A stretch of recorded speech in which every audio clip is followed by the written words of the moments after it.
This hour by Professor Eytan Gilboa, expert on US relations at Bar-Ilan University and a senior fellow at the Jerusalem Institute for Strategy and Security. Thank you very much indeed for being with us.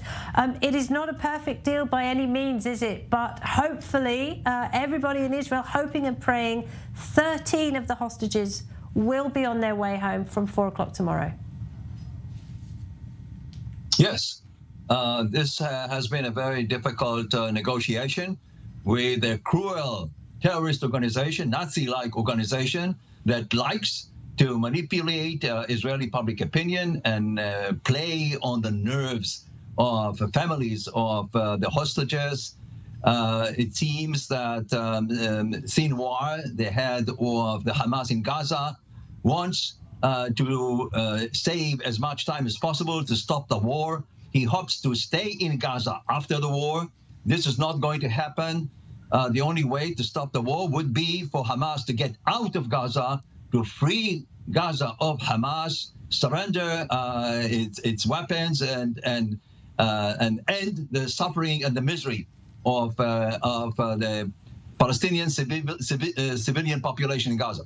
And it seems, doesn't it, that they did try to wriggle out of one of their obligations under that agreement, and that is to allow the Red Cross to access the remaining hostages. That's very important, isn't it? I've just been speaking to one young man. His sister is being held. She's 40 years old.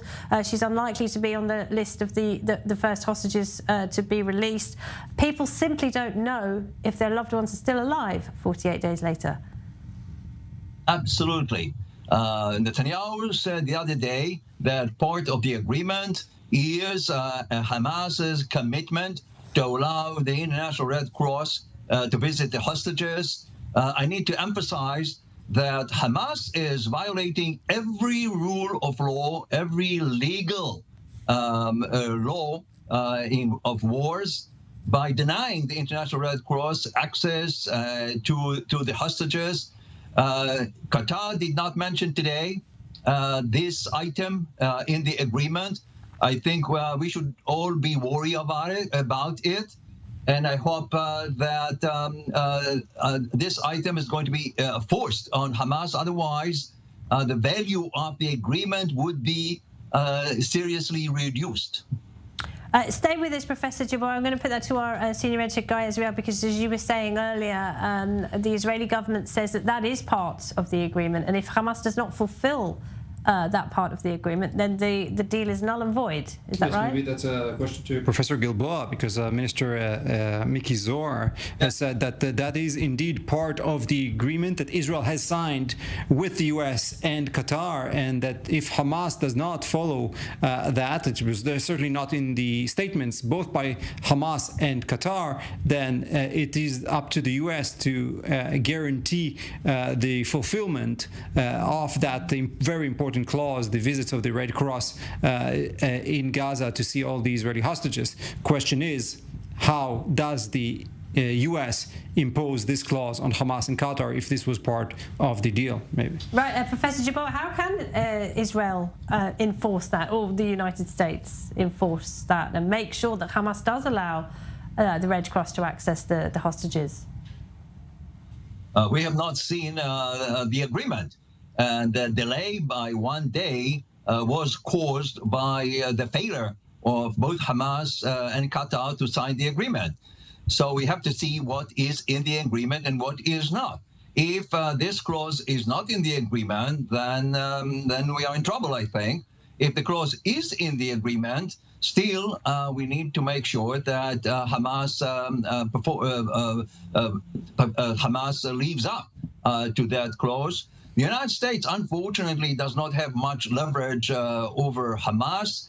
The negotiation itself was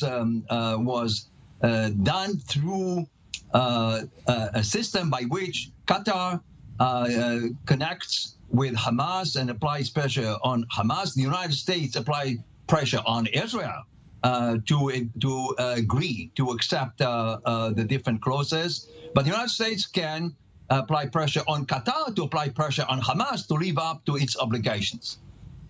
So it could take a lot longer. And I want to talk about the previous release, which Hamas unilaterally released the two elderly women.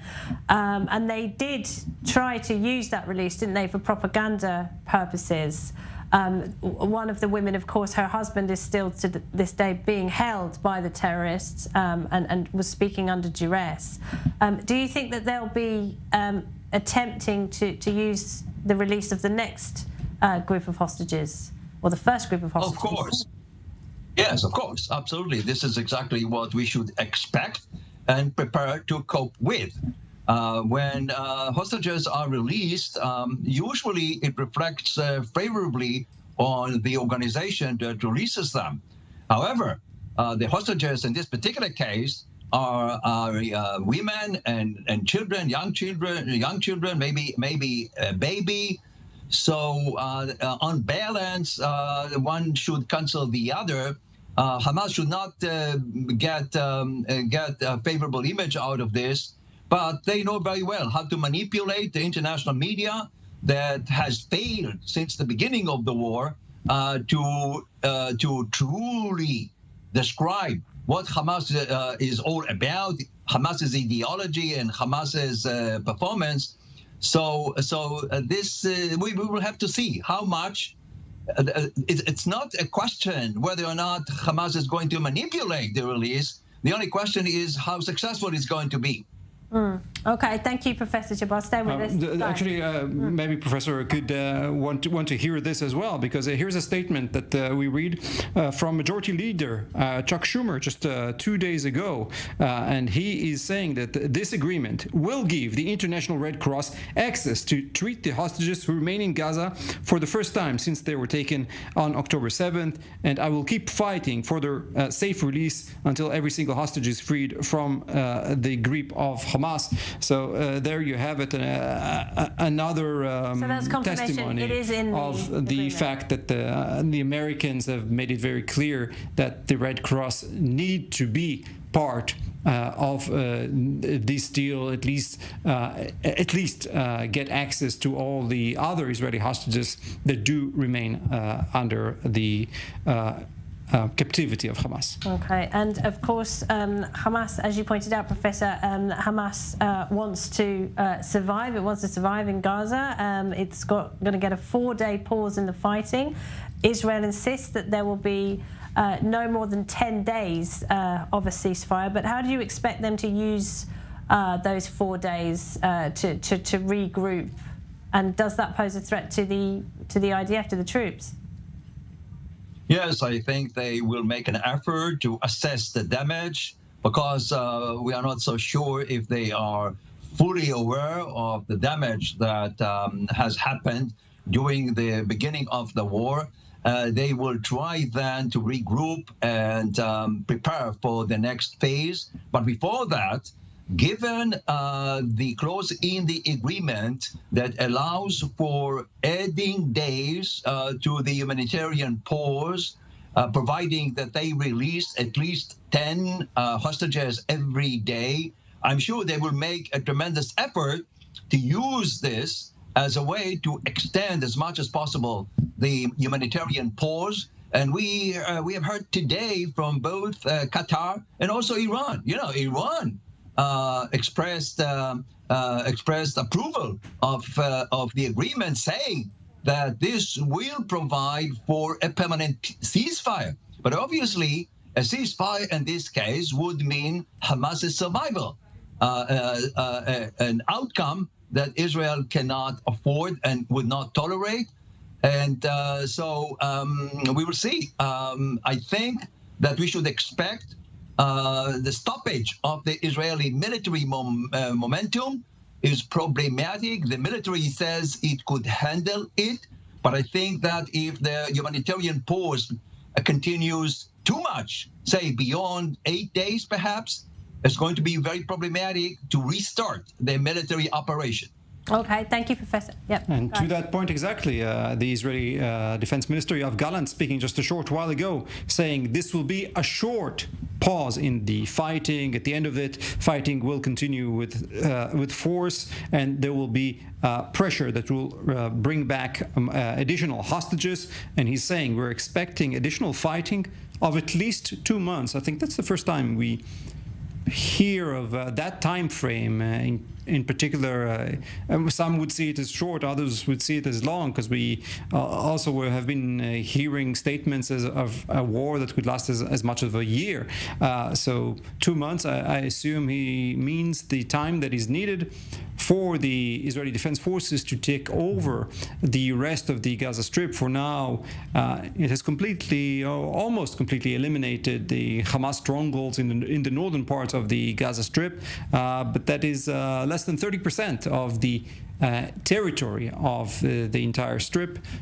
Still so much work to be done in areas that are now a lot more densely populated, with all of those civilians who left the north to the south, with the Hamas terrorists who also fled down south, and the Israeli hostages there, so making the task of the IDF even more complicated. Yeah, the conflict is about to get a lot more complicated, isn't it, when the IDF moves towards the south? Professor Gilboa, what do you make of that time frame that the Defence Minister Yoav Gallant has laid out there? First of all, the timetable that is being circulated from time to time about the war fails to distinguish between maybe 3 basic phases. Phase number 1, total war, like moving with your entire army and try to dismantle Hamas's infrastructure. Number 2, a transition period of low-intensity warfare. That's a different story. And that kind of warfare may take more months than, say, a full-scale war.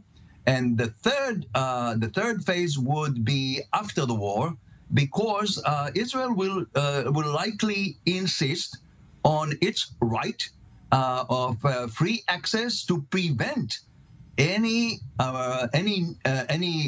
emergence of new Hamas's infrastructure in Gaza. So we have to, and I think so.